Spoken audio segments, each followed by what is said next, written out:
Ladies and gentlemen, welcome to this edition of Nuggets of Wisdom, wherein I will be talking about the concept of twin flame connection. Um, what you're looking at here, just as an aside, is something that I created when I was at, let's see, the height of my visual impairment due to cataracts in my eye, both eyes. Um, let's see,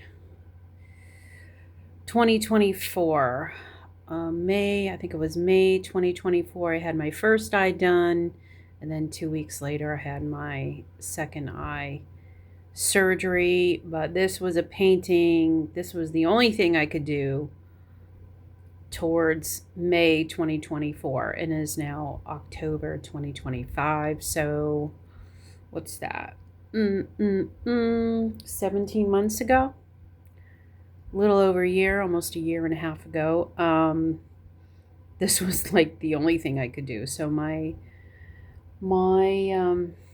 visual creativity was stifled due to my visual impairment. And pretty devastating. I could no longer drive. I could no longer read. I basically, my vision was impaired for, it wasn't overnight. It was a gradual. And then towards the end, it got pretty, it just seemed to increase its debilitation, I want to say. Um, and when I got my vision back, I was like, holy shit. I haven't been able to see in a long time. And I aged, my loved ones aged. I even noticed that the local TV anchors, the news people had aged so much. So I think I was visually impaired for much longer than I should have been. I think the first eye that was done, I could see less than 2 feet in front of me. That's what they measured before my surgery. So it was pretty bad. But yeah, this was one of my paintings that I completed when I was visually impaired. And that was about all I could do. So I don't know. What does it conjure up for you? Um, anyway, we're talking about twin flame. So is there a connection? Is there something you can see that's symbolic within my painting and twin flame journey? Is there a connection? I would say yes. Why did this picture come up in my rotation of videos when it came to twin flame? Question mark. Okay, so I'll give you a quick. I'm never quick with details. Quick in general. My um, personal association with twin flame. I didn't know what it was called while in the midst of it, but I think that's what happens for most people. They have a connection, a close connection with someone unexpected, and unconditional love, the feeling of unconditional love is ignited within their soul, and a lot of strange spiritual shit starts happening, and you start understanding the power of not only your energy but other people's energy. You could experience dark I don't want to say dark forces, but you can just have a realization of the power of your soul. You then understand and you start asking what the purpose of life is, why you were born, what is your purpose. You understand that the love that you thought you were experiencing there's different types of love. Like if you're in a love relationship and then you fall in love with someone unexpected, it's a different type of love. It's a deeper love. It's a soulful love. That's kind of what my experience was. So when I met my twin flame, I was in a marriage of almost 30 years, 25 years. I was married for a long time. Um,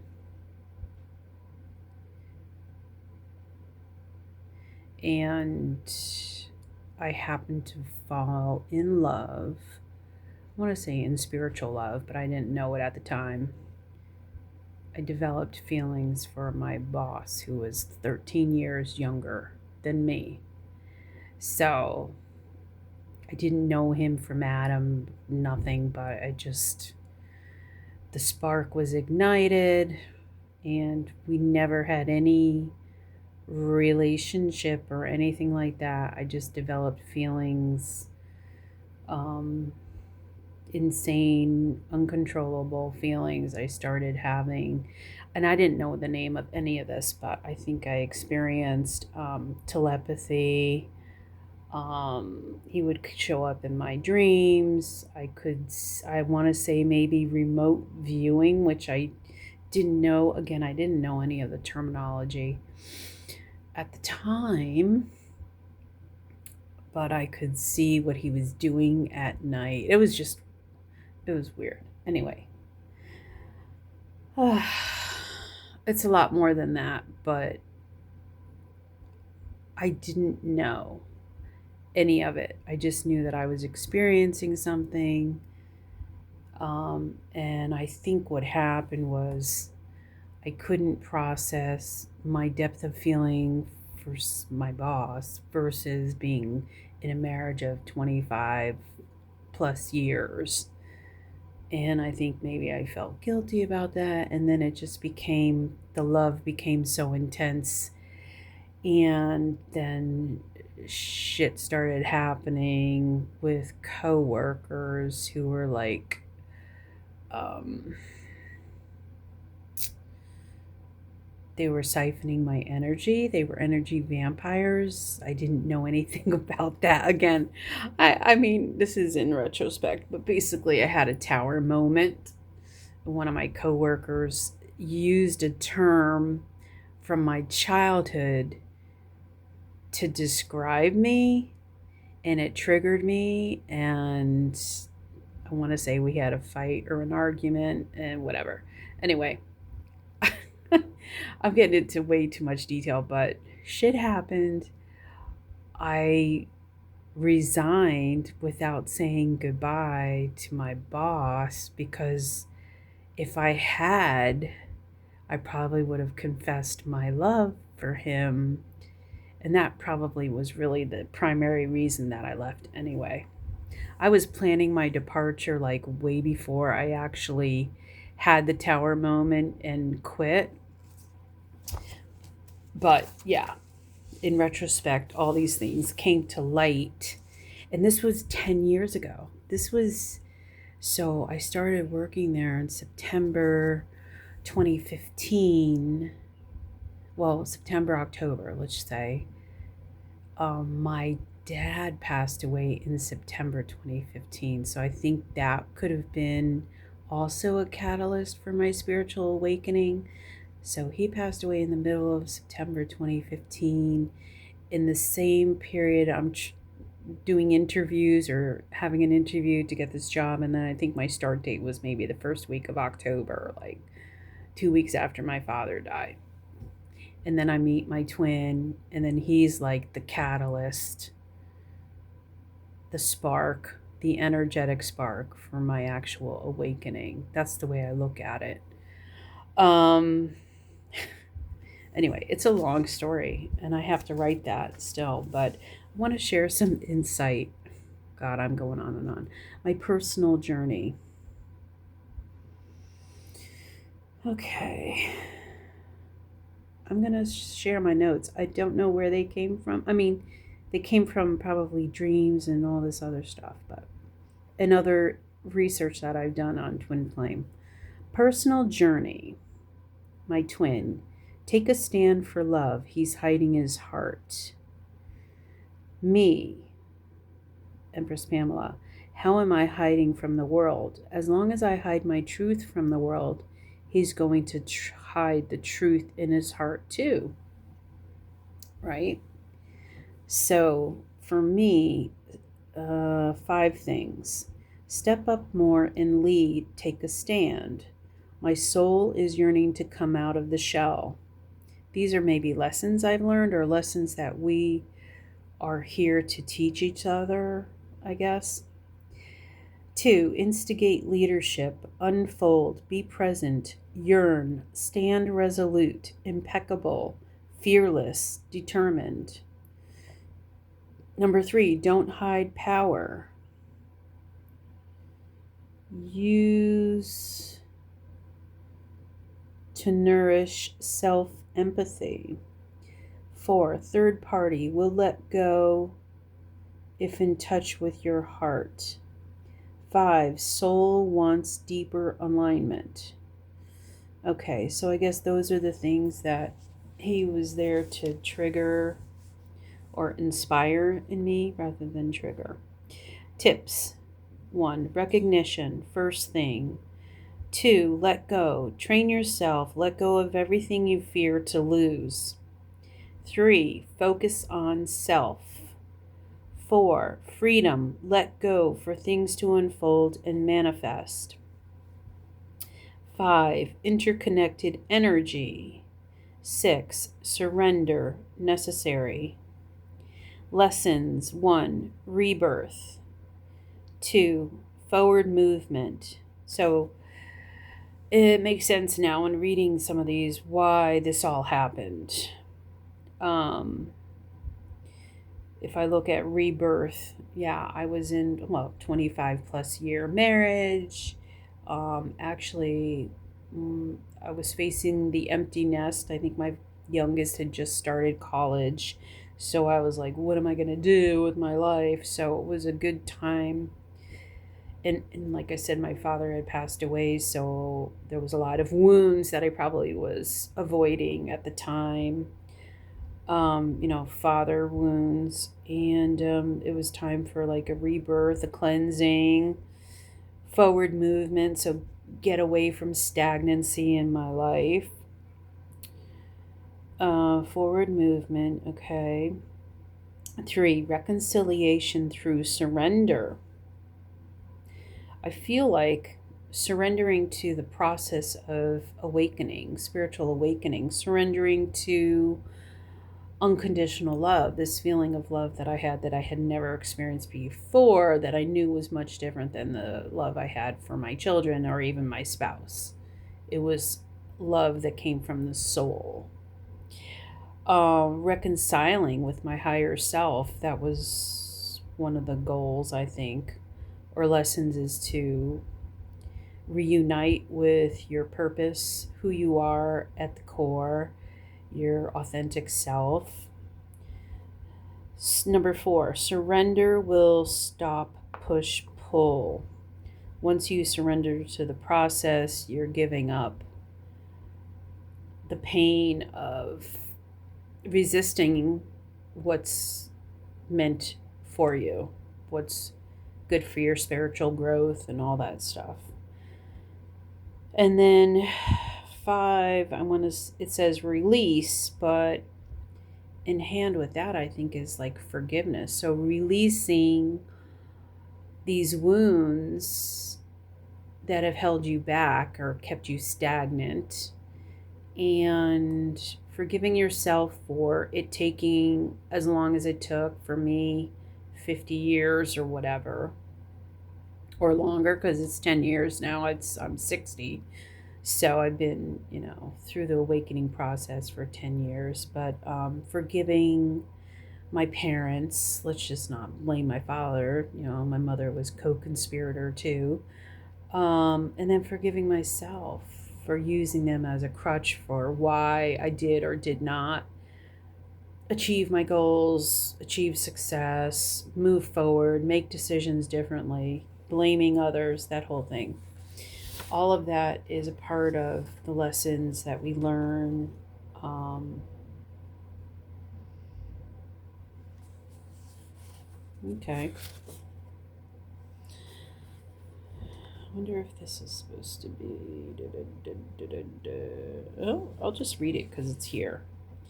Healing.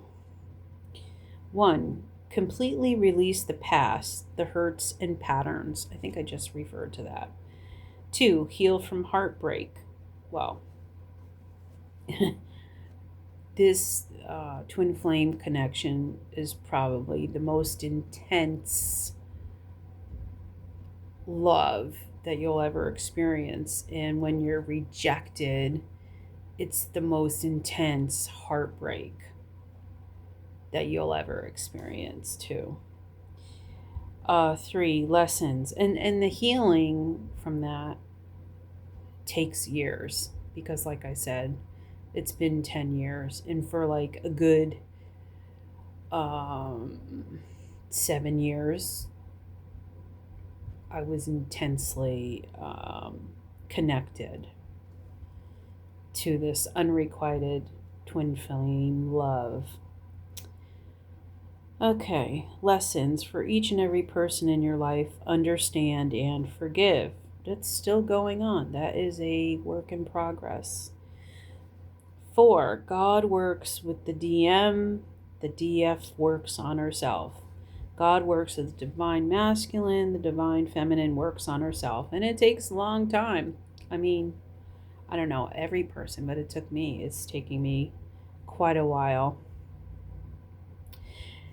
Currently, I'm going through healing my mother wound. I'm dealing with my mother who has Alzheimer's dementia, and there's so much resentment and anger, and oh my God, it's really becoming toxic. So I'm trying to figure out how to navigate that whole thing. Um, Number 5, set the standard and be a positive example. Working on that. Number 6, separate. Don't give comfort of your presence until both twins are balanced. Don't know where he's at. Reached out 2019, right before the pandemic, and had some texting. That's when I confessed my love. So left. I resigned January 2017. 2 years later, I think it was June or July 2019, I couldn't handle it anymore. And something, my higher self, told me to call him and to confess my love. So that's 2019. And so now, 6 years later, shit.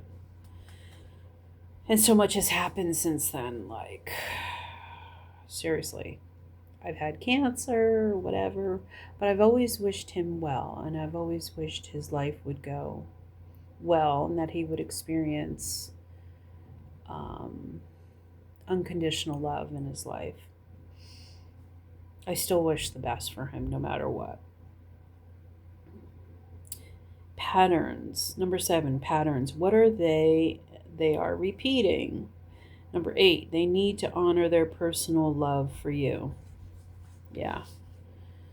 So, protocol number 1, strength. Do the work, inner self reflection. And a lot of what I've recorded in this Nuggets of Wisdom is me doing the work, taking the courses, listening to videos, reading books, doing free webinars, and writing down my dreams, everything. And I've tried to share it with you all. And that's part of me doing the self-reflection and the inner work. Number 2, separation. Stay apart when in third-party energy. Number 3, transform. Release old habits and patterns and clear and let go. Release blocks. That's all a part of the healing. And I'm going to have separate videos on healing, but this is part of the twin flame, I want to say narrative plan. Number 4, faith and trust in the universe and divine timing. Yep, divine timing. Things will happen when they're ready, when they're meant to happen. You just got to surrender. Again, that word surrender. Release old, toxic, negative, repeating patterns and vibrations, control issues. Whoa, that's been a big one for me. Control. Oh, my middle name was Control. So I've made a lot of headway with that, I want to say. But repeating patterns and vibrations is really hitting ahead with me in dealing with my mother at this point in my life. This is an obstacle that I have to overcome. And I feel like once I am able to proceed with my life and to heal this mother wound, I can really embrace my purpose and joy in life and my creativity. And I see such a brighter light ahead once I am able to, I want to say, conquer this mother wound. Yikes. Number 6, overgiving, need balance of receiving. Yeah, there's been a lot of resentment built up because I give so much to my mother and there's no reciprocal. And I know it's hard for her at this point, but it's a lot of toxicity. And actually, as an aside, I had a friendship where I would give, and there was no reciprocity. And I was so desperate to just continue the friendship. And then I realized this is not for me. There's not, something is missing. So whatever I need from this friendship, I'm not getting, and I'm giving way more than I'm getting, if that makes sense. And my whole life I've been an overgiver. So I'm really trying to have more balance in my relationships. Number 7, patience, faith in divine timing. Again, surrendering to what is meant for you will not pass you by. Oh, that sounds like something I rehearsed. Okay, stages of twin flame. Number 1, the divine feminine awakens first. Shadow side of divine masculine triggers past experience with codependency, feeling unworthy, competitive atmosphere. I was in a work environment that was very competitive. There were rumors about him and his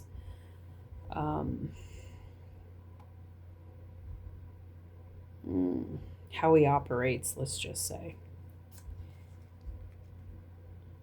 I don't know if that reminded me of my father. I don't know, it's weird if I think about it.